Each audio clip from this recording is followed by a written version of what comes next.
আমি আগেই মাফ চেয়ে নিচ্ছি, তোমরা কেউ আমাকে কাটা গায়ে লবণ দিতে আসিও না প্লিজ।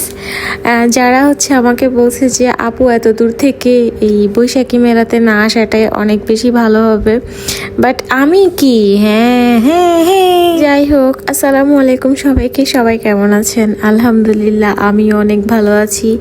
ভাই কি করলাম আমি মেলাতে গিয়ে? হ্যাঁ, ভাগ্যিস মেলাতে যাওয়ার আগে আমি বিচের মধ্যে ঘোরাফেরা করে চলে আসছি। ওই বিচটাই আমাকে অনেক বেশি আনন্দ দিছে। বাট কেমনে কি বৈশাখী মেলা, এটা একটা পার্ক ভাই, একটা পার্ক। এটা বাচ্চাদের জন্য আসছে পার্কে, এটা বাচ্চারা আনন্দ করার জন্য, বাচ্চাদের জন্য একদম পারফেক্ট। বাট একটা মেলা হয়েছে, ওই মেলাটাতে 2 রিয়েল করে নিয়ে নিছে। এখন 2 রিয়েলটা পুরোটাই মাটি। আমরা যখন ঢুকতেছিলাম তখন সব মানুষ, একটা মানুষ থেকেও ভালো রিভিউ শুনি নাই। তো সবাই বলতেছিল যে 2 রিয়াল মাটি, 2 রিয়াল মাটি। বাট আমি মনে করছিলাম যে ছেলেরা মনে হয় একটু বেশি আবেগী হয়ে গেছে।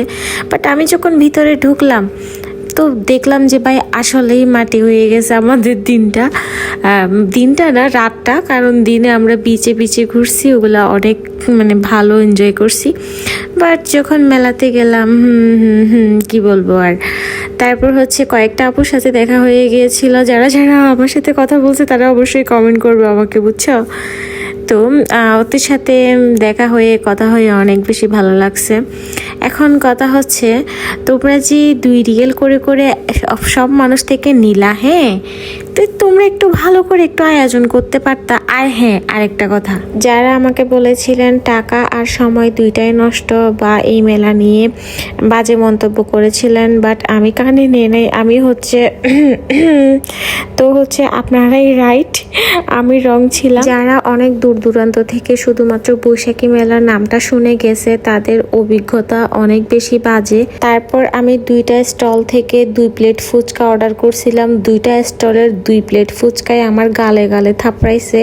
মানে কি বলবো, আমার এত বেশি বাজে রিয়াকশন ছিল। আমাদের মতো যারা অনেক দূর থেকে গেছে মেলাটা দেখার জন্য তাদের অবস্থা সবারই একই। বাট আমার ভাসুরের দিয়ে আমি কিছু ড্রেস আনাইছিলাম এখানে, তো ওগুলো রিসিভ করছি। তারপরে হচ্ছে বিচে ঘুরছি, যার কারণে এত কিছু গায়ে লাগে নাই। বাট বাকিদের কিরকম লাগছে আমি বুঝতে পারতেছি। আমার ফেস রিয়াকশন দেখে আপনারা বাকিটা বুঝে নেন। আল্লাহ হাফেজ।